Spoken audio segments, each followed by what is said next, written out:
Hi, everyone. Welcome to a discussion here about Backstage. Myee and I are very excited to talk to you about some of our lessons learned from deploying this developer portal and a few other things that it does. Lessons learned over time we've spent with our customers and our organization itself. Just a little bit about us. Um, we're There's two of us here today. Myee is the engineering leader for a company by the name of Nutrien Australia Pty Limited. Nutrien, for those that don't know, is the world's largest agriculture goods and services provider. The claim to fame, of course, is that Nutrien has a hand in feeding and clothing about 80% of Australians. Mike? And Akhil is the API leader for compute services at AWS. He covers everything from custom silicon to autonomous vehicles. Excellent, thank you. So here's basically what we're going to be covering today. This is your bottom line up front. Here are the takeaways that we're going to talk about. So here we go. What is Backstage? Over to you, Myee. Backstage is an open framework for building developer portals. A lot of people call it a platform. I prefer to call it a framework. It's a centralized platform to create, manage, learn, and explore software in your organization's ecosystems. And it was developed by Spotify and open sourced in 2020. And it's now a CNCF incubation project. There's some really great core features of Backstage, which you'll see in a lot of IDPs. One of them is the software catalog, so you can see all your software in one place. There's the software templates, so you can easily create new projects and set up standards that you need for your tooling and code. There's the search, so you can search the catalog and various other sources of data. You can extend the search. A recent feature they added is to be able to search through Stack Overflow. And tech docs, which is documentation as code. So Make docs, you create and deploy it as a static site. It sits with your code. And one of the best features, I think, also one of the most challenging features is the plugin ecosystem. So everything in Backstage is a plugin, and you can customize and expand your deployment for your needs. Fantastic. And for those that don't know Backstage, you've all heard of DevOps, DevSecOps, etc. We in the IT industry have been struggling to find some sort of way to wrangle together, all these cats, right? All these software assets, whether they're development assets, whether they're infrastructure assets, data assets, architectural assets, etc. And there's been a protracted effort around the world around this, and Backstage is starting to become a core element of how do you have visibility into all the things that you have. So a couple of examples here. There's a thing called a backstack, and of course Canoe. Both of these are open implementations, a gathering together of different frameworks, libraries, capabilities, etc. And Backstage features quite heavily in both of those. So effectively, Backstage is starting to become a bit of a de facto standard in this space. We're not going to talk about this in too much detail, but Myee and I have worked across a number of different organizations, both in our consulting days and then more recently, I've been working through AWS with some of these customers, and so has Myee in her job as well. So you'll obviously two recognizable names. We also have a number of other organizations. Unfortunately, we can't name them because they're not public references. But again, working with them through, how do you deploy something that gives visibility into all the assets that you have, something that allows you to do interesting things. For example, I love applying release management processes through Backstage, especially in regulated environments. That's something that Backstage is quite interesting for. So that's just a bit of our credentials, if you will. So I'll kind of kick this off, and then I think Myee's got a little bit more information on the slide. But effectively, just like we talk about digital transformation, the ideas are great, right? The desire to do something like this is exceptionally high. However, there is a fundamental problem, which is that adoption rate is stuck at a very low number. So, Myee, do you want to just cover the rest of this off? Sure. I think one of the reasons that adoption rate gets stuck is because they never move past the point of the proof of concept. One of the challenges that I've experienced as well is how extensive Backstage is, and you just sort of want to go and do everything, where you should really focus on the value that you're providing for your customers, which are your developers, and start with the smallest slice of what you need to get done instead of getting distracted by all the shiny things that Backstage can do. Yeah, which leads us to basically why we're here, right? So we're going to be talking about 5 lessons learned, and then we're talking about another few things after that as well. So lesson number 1, this is, I mean, obviously where we all start, right? Like choosing if or when to adopt this platform. So any organization that's large, that needs to manage complexity, right? Whether you have multiple development teams, multiple dev, infra, security, architecture, etc. teams, you have domain-driven style of approach to your development processes with multiple microservices. Those are usually signals to say, hey, this might be something you need because you have enough complexity to manage this platform. You also must be large enough or generous enough, if you will, to be able to apply a team explicitly to manage this platform. This is not a do something on the side for 10% of your time type of thing. This is a you must deploy an entire team. It can be a relatively light team, but it is still a specific team for this, right? And lastly, but certainly not least, Backstage is an absolute aspect of culture change and adoption of new habits, right? So while there's a lot of value it provides, you also need a bit of a stick, and that stick comes in the form of a sponsor, some sort of head of engineering, head of development, a CIO, someone who asks those questions as to, hey, what's going on with this new platform that we've just put a lot of energy and effort into. But are you big enough to afford this? So one of the challenges that we've experienced with a much smaller team, so between 10 to 30 developers, is that we did not have the single team to manage the platform. We had a group of developers across different squads that were interested in deploying it. We did have the sponsor, obviously, but it was not something that we had dedicated resources to. And I think that having a smaller group of interested parties is not necessarily the right size for you, especially if you've got, well, for us, if you've got a smaller group, then your smaller group of developers are probably more capable of doing without an IDP. When you start to get a larger group of developers and you've got a larger software ecosystem, that's when you start thinking about, do I need to adopt an IDP like Backstage?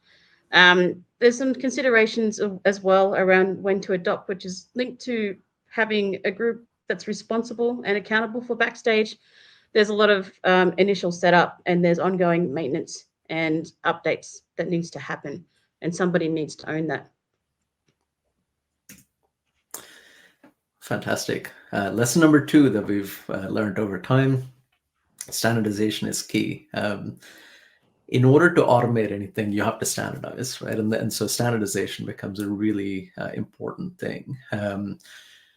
I love Backstage because it allows me to really, it's really a forcing function to come in and help standardize, whether that's development templates, workflows, toolings, etc., or even things like, what are the processes that you're adopting within your team.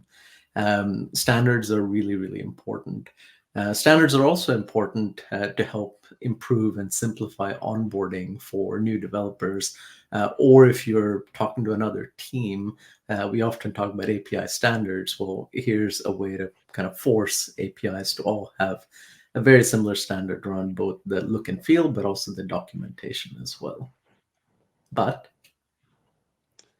Standardization is around processes, and to me that means a little bit about bureaucracy, and figuring out how many standards you need and what those standards are takes a bit of time and curve for getting that across your organization. One of the things that Backstage does is to take away some of that time. But like I mentioned before, you will have many standards. Some of them will be, or in an organization, you'll have many standards. Some of them will be known, some of them will be documented, some of them will be people's heads. So really, the best way to start using an IDP like Backstage is to find your most valuable and important ones, and then start to implement the flows that you have around those. And you have to also provide the support to your team to start adopting these. One of the ways that you will do the standardization in Backstage is through your software templates. So you'll also even need support from your teams to set those up in Backstage. Yeah, absolutely. Lesson number 3. So Myee touched upon this earlier. I love the plugin ecosystem, and I can tell you she absolutely has immense distaste for it, partly for the same reason, right? Which is that it's incredibly powerful. Backstage is a framework, right? That we both refer to it that way. Out of the box, the vanilla Backstage implementation is, nice, and it's up and running, but it is completely useless in a corporate environment. In order to use a platform or framework like this, you have to customize it. You have to add things to it. And the way you add things to it is using plugins, whether the existing plugins or you're building your own because you have a specific need or you have a customization to something you want to do. This is where the power of an open source and a plugin ecosystem really comes into play. This also allows you to have an amazing developer productivity and, of course, DX or developer experience. As I said, one of the things I like to do is in regulatory environments and even in non-regulated environments, I love to implement a CI/CD type of audit trail, visibility, governance, etc. flow, such that I know what's gone out there, whether I'm pushing directly to production, which doesn't happen often, but certainly to a staging environment.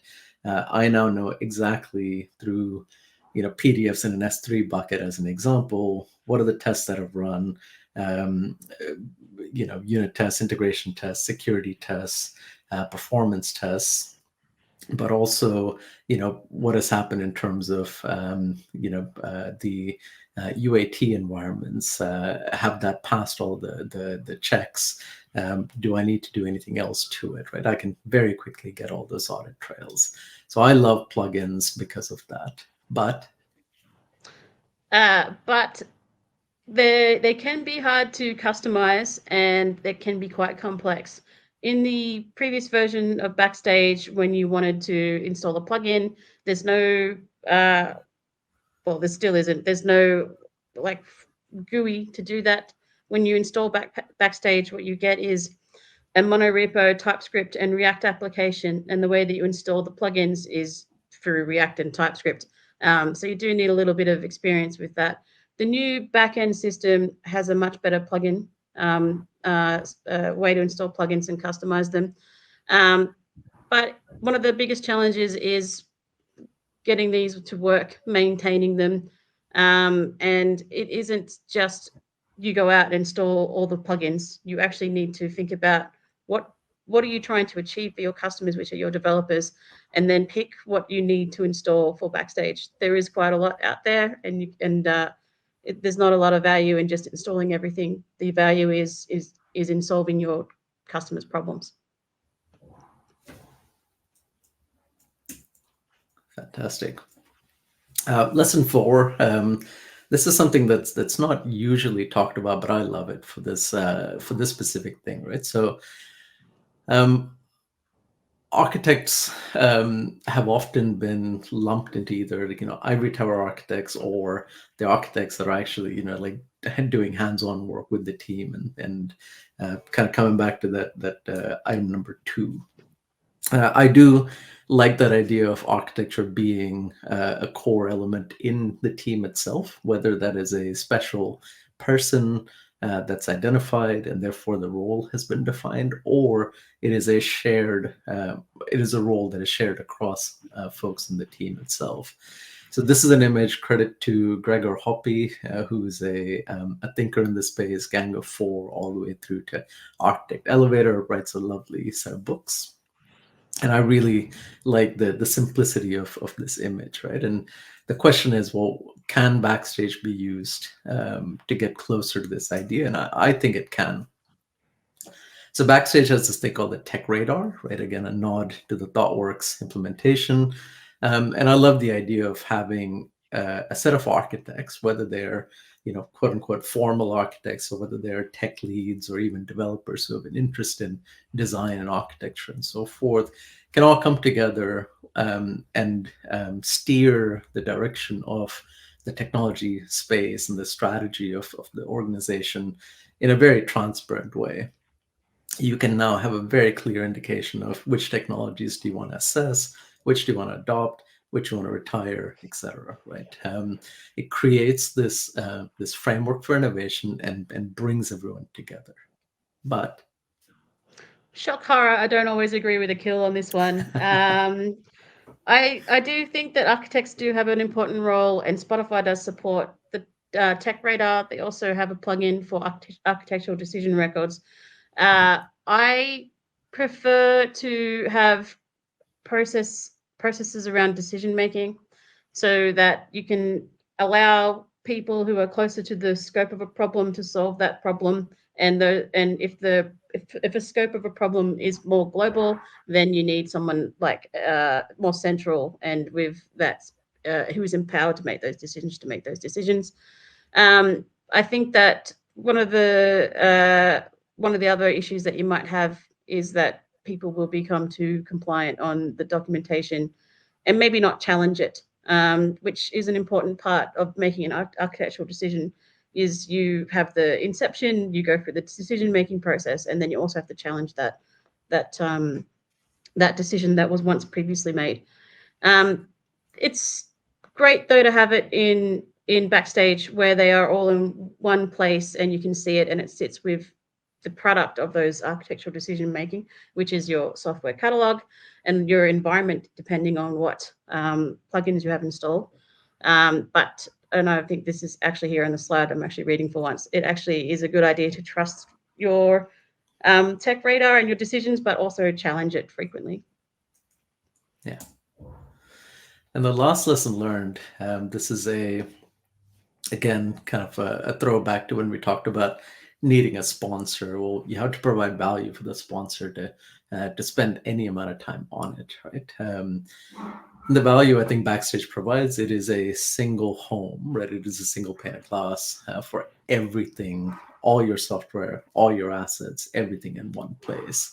It can also help you understand drift, right? Hey, which of my systems, components, services, etc., have started moving away from my standard approach, and was that done for a good reason or not? Right? It allows you to ask those interesting questions at a head of or CIO type of level. And finally, last but not least, a lot of corporations and organizations are using cloud. Backstage has, again, plugins, et cetera, that help you understand, how much am I spending on cloud? That cost is often quite opaque. And using a governance toolkit like Backstage allows some level of visibility into that space. But governance doesn't come at a free cost. It takes the time to set up the practices and manage those practices and to change them. And then you have to go and sort of configure your Backstage to implement those practices that you've got. And I think one of the challenges that we've had with Backstage is once you use the software templates to deploy your services, then there's not really an easy way to keep those deployed artifacts up to date with your new standards. But it is kind of the first step in getting some governance across all of your software artifacts and you can do other things in Backstage too. But like I said, it doesn't come for free, and you do need to juggle the right amount of governance with not stifling your team's ability to get things done quickly, because that's part of the reason to have something like Backstage, is to optimize processes so you can accelerate delivery. Yeah.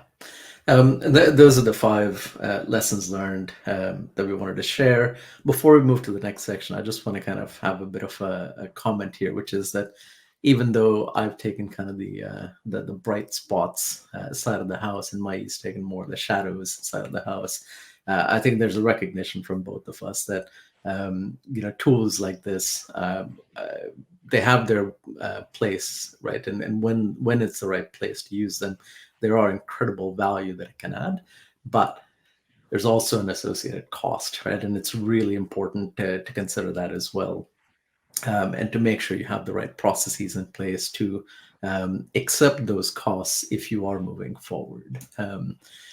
Speaking of moving forward, if you've read this or if you've listened to this and you're like, I really think this is still a platform I really want to use, we've come up with 3 recommendations for you to adopt Backstage. So, Myee?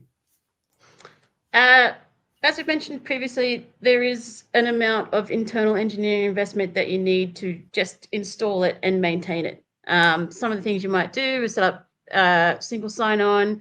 You'll replace the database with something like Postgres. There's a bunch of integrations you need to do. Publishing tech docs, you need to deploy that somewhere like S3. You need to manage secrets. You need to manage different environments, and you need to then go and set up all of your software templates and configure your plugins. And then there's also the upgrades you have to consider. So security is an important, very important aspect of maintaining anything that's digital in your organization, and Backstage should be no exception. So one of the suggested things to do is to look at using a managed platform like Riri. I mentioned Riri here specifically because they also are a great contributor to Backstage. I think about 30% of the contributions come from Riri, and I think it was started up by someone who was originally in Spotify building out Backstage. It has, obviously, with using a managed platform, you get what's the word? Akhil, save me. Pretty stuff. Basically, features. That's the word I was looking for. Proprietary features. So you'll get things like proprietary features. It does have an easier way to install plugins. It also, they obviously manage the platform for you. So they manage the upgrades, which is going to be more frequently than your own self-hosted setup, if you ask me. I also think the most important thing that would come from using something like a managed platform is it's more secure. So as an example, Riri wasn't affected by an RCE vulnerability, which Backstage was. So I think unless you're going to have the right resources to ensure that you can do these things in your self-hosted Backstage deployment, then maybe considering a managed platform is a good alternative for you. Yeah, absolutely. The second suggestion is the way you think about this, right? So Myee uses the word framework. I go kind of back and forth. But I think the key thing to think about here is that this is a product, right?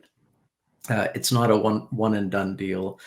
You really need to think about the overall life cycle for an internal developer platform, which comes with the idea of, again, who's the customer, what is the product, how do you basically ensure that there's some sort of team that surrounds all of this, right? So you do have to get stakeholders involved in maintaining this thing.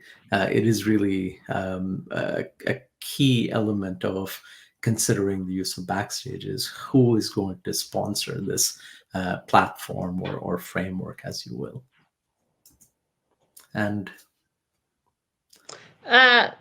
driving adoption. So I think one of the challenges that we've had with trying to increase adoption is that nobody really was accountable for this. as in for driving adoption through an organization. And there was an approach to, oh, well, you can use it or not. Whereas I think that a single team who are owning the developer portal should also own the adoption of it. And that team should be customer oriented. I think Akhil mentioned in the previous slide that really you're not really selling Backstage to your organization. You're selling an internal developer portal, and therefore your customers are your developers. And this team that's looking after your Backstage, your developer portal, should be empowered to make decisions that will impact how that portal will achieve business value. So you just need a dedicated team with the right skills and mentality to drive that adoption across your squads or however your organization is set up. Yeah. So pulling it all back together, I think this is a question that's really, you need to spend a lot of time thinking about if you're considering something like Backstage. Myee mentioned this earlier. Don't get distracted by shiny object syndrome, right?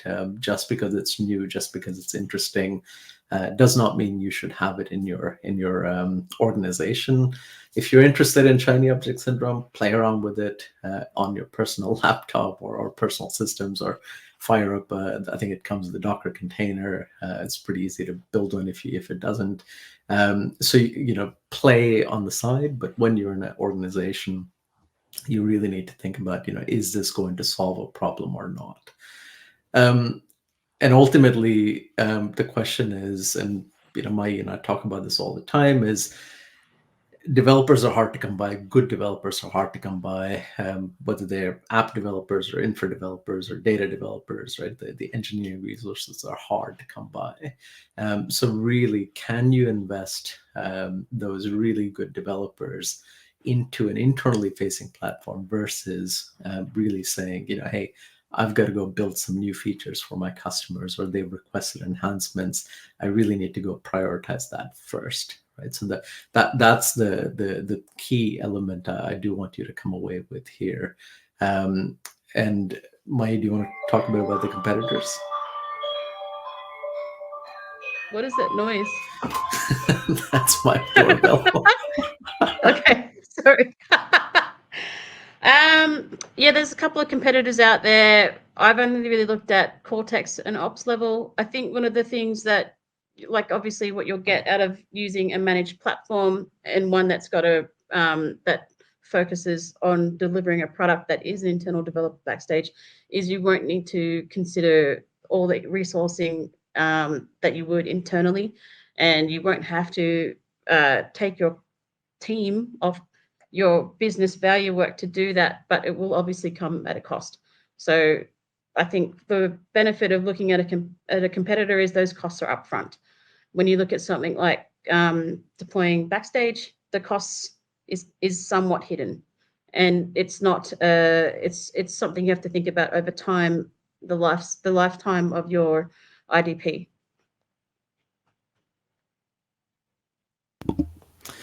And so we come back to the very end, which is, again, the same takeaways we started off at the beginning.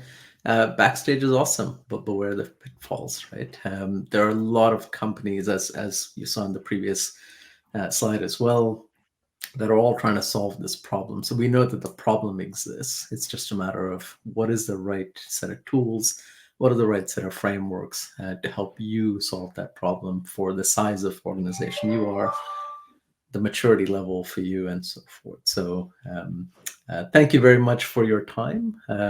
If you do want to connect to us, those QR codes go directly to our LinkedIns.